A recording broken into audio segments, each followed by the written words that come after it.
I walked into that glass tower on Fifth Avenue thinking I was about to land my dream job. 24 years old, fresh MBA from Columbia, student loans crushing me, and here I was, interviewing for junior analyst at Meridian Capital, one of the biggest investment firms in Manhattan. The kind of place that could change your entire life. The salary they were offering? $180,000 a year. That's more money than my dad made in 3 years working construction and back in Ohio. The receptionist smiled at me. Ryan Matthews, Mr. Caldwell will see you now. I straightened my tie, the one my mom bought me for graduation. Only tie I owned. And I walked into David Caldwell's corner office with floor-to-ceiling windows overlooking Central Park. He didn't shake my hand, just gestured to a chair. Sit, he said. David Caldwell was a legend, 42 years old, self-made billionaire, built Meridian from nothing in 15 years. Everyone in finance wanted to work for him. Everyone wanted to be him. Your resume is impressive, he said, not looking up from his laptop. Top of your class, strong recommendations, clean background check. Thank you, sir, I said. But I don't hire based on resumes, he continued. I hire based on character, and character can't be faked. It can only be tested. He finally looked at me. His eyes were cold, calculating. So here's what's going to happen, Ryan, he said. I'm going to give you a test, right now, and how you handle it will determine whether you get this job or not. Understood? My heart was racing. Yes, sir, I replied. He pulled out his wallet, took out 5 $100 bills, laid them on the desk between us. $500, he said. I want you to go downstairs. There's a homeless man who sits outside this building every day. His name is Michael. Give him this money. Come back. Tell me what happened. You have 20 minutes. I stared at the cash. That's the test? I asked. That's the test, he confirmed. Our clock's ticking. I grabbed the money and practically ran to the elevator. My mind was spinning. What was this about? Was he testing my willingness to follow orders? My compassion? Was there a right answer? I found Michael exactly where Caldwell said he'd be, sitting against the building, cardboard sign in front of him. Homeless vet. Anything helps. God bless. He looked up as I approached. Weathered face. Probably 50s, but looked 70. Missing teeth. Hands shaking. Sir, I said. My name is Ryan. Someone asked me to give you this. I handed him the $500. His eyes went wide. He stared at the money like it wasn't real. This is $500, he said, his voice shaking. I know, I replied. Why? He asked. Why would you give me this? Someone upstairs wanted you to have it, I told him. Tears started running down his face. Do you know what this means? I can get a room tonight. A real room. I can shower. I can eat. His voice broke. I didn't know what to say. So I just nodded. God bless you, Michael said. God bless whoever sent you. Tell them thank you. Tell them Michael said thank you. I headed back upstairs. That image of his face burned into my brain. The pure gratitude, the disbelief, the hope. I walked back into Caldwell's office. He was still at his laptop, didn't look up. Well? He asked. I gave him the money, I said. He was very grateful. He cried, said he could get a room tonight. Caldwell nodded slowly. Then he looked at me. Did you keep any of it? What? I asked. No, I gave him all 500. How do I know that? He pressed. Because I'm telling you the truth, I said. But I can't verify it, he replied. Can I? I sent you down there alone. You could have given him 100 and pocketed 400. I'd never know. My stomach dropped. I wouldn't do that, I said. Wouldn't you? He leaned back in his chair.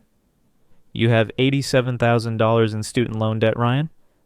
I know. I checked. Your father's on disability. Your mom works at a grocery store. You're broke, desperate, and I just handed you $500 cash with no oversight, no witnesses, no way to verify.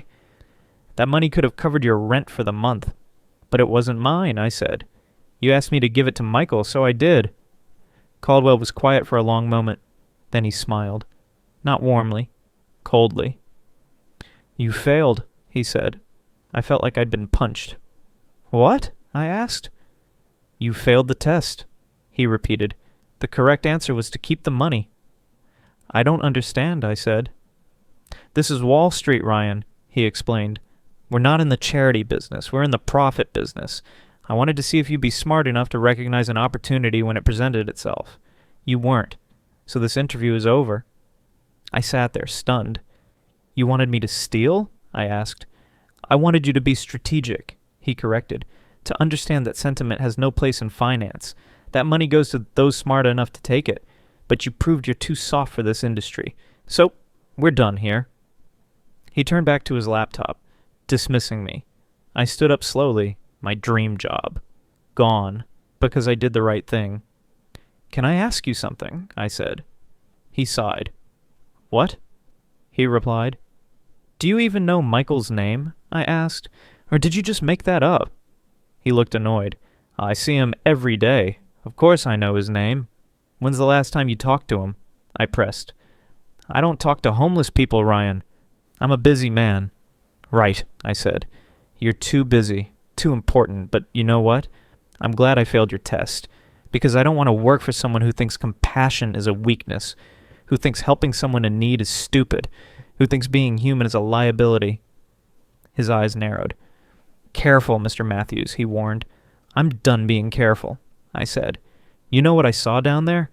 I saw a man who served his country, who fought for people like you, and now he's sleeping on the street outside your billion-dollar company, and you've never once thought to help him.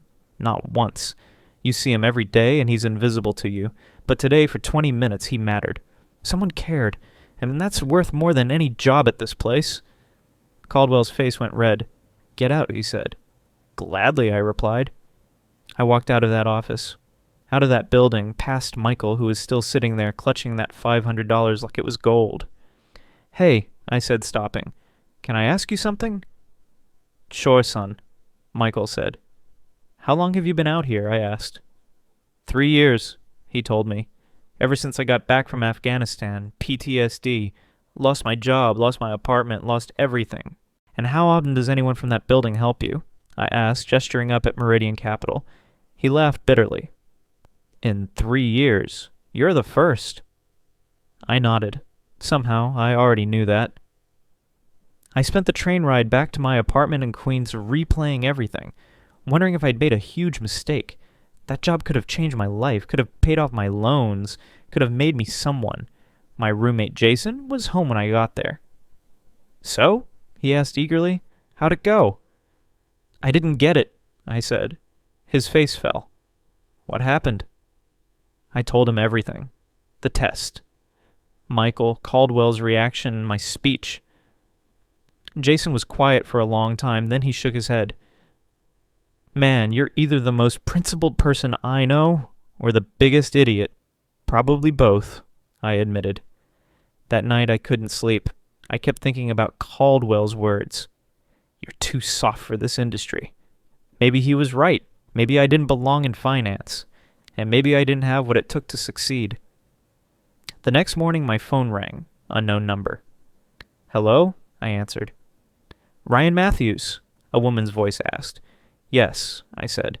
This is Linda Chen from the New York Times. I'm calling about an incident yesterday at Meridian Capital. Can you confirm you interviewed there? My blood ran cold. Yes, I replied. How did you...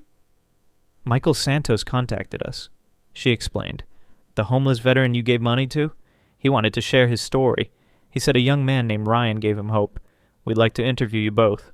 I don't understand, I said. Mr. Santos used some of that money to buy a phone, she explained. He's been documenting his experience being homeless in Manhattan. His story is going viral, and your part in it, refusing a job because you chose compassion over ambition. People need to hear that. The article ran 3 days later, front page of the Metro section. The interview that restored faith, how one act of kindness exposed Wall Street's ethics crisis. It included Michael's story, my story, and a detailed account of Caldwell's test that had me lie and keep the money. The backlash was immediate. Meridian Capital's phones were flooded. Social media exploded. Called Out Caldwell trended for 2 days. Investors started asking questions. Clients started leaving. David Caldwell released a statement calling the article sensationalized and taken out of context. But nobody believed him. Within a week I had 17 job offers, real ones, from companies that valued ethics, that wanted people who did the right thing even when it cost them. I accepted a position at Horizon Investments, smaller firm, better values. They said they wanted analysts with integrity, not just ambition. The salary? $165,000. Not quite Meridian's offer, but close enough. Michael's story had a happy ending too. The publicity led to an outpouring of support. A GoFundMe raised $140,000. A veterans organization got him into housing, got him mental health treatment, got him back on his feet. He called me a month later. "Ryan," he said, "it's Michael. I don't know if you remember me." "Of course I remember you," I interrupted.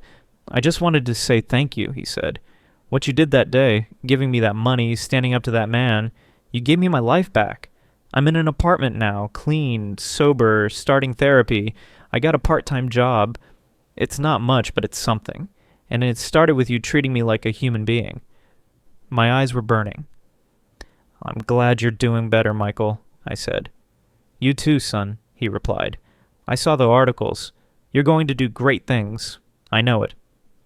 6 months later, I was working at Horizon, building a career, paying off my loans slowly but surely. Meridian Capital was under federal investigation for unethical business practices. Turned out Caldwell's character test was the least of his problems. David Caldwell resigned in disgrace. Last I heard, he's fighting multiple lawsuits. I ran into him once, randomly, at a coffee shop in Midtown. He was alone, looked tired, beaten. He saw me and looked away quickly. I almost kept walking, almost. But something made me stop. "Mr. Caldwell," I said. He looked up, surprised. "Ryan," he acknowledged coldly. "I just wanted to say something," I told him. "That day you said I failed your test, and maybe by your standards I did. But I passed my own test. I looked at myself in the mirror that night and liked what I saw. Can you say the same?" He didn't answer, just stared at his coffee. I walked away. My mom called me that night from Ohio. "I saw another article about you," she said. "They're calling you Wall Street's conscience." "Can you believe that?" I laughed. "It's ridiculous, Mom," I replied. "I just did what you and Dad taught me. Be honest, be kind, do the right thing even when it's hard." "Your father and I are so proud of you," she said, her voice thick with emotion. "Not because of the job or the money, because of who you are, because you stayed true to yourself when it would have been easier not to." "Thanks, Mom," I said quietly.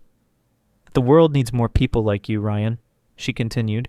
"People who choose character over cash. People who see other people really see them instead of just seeing what they can get from them."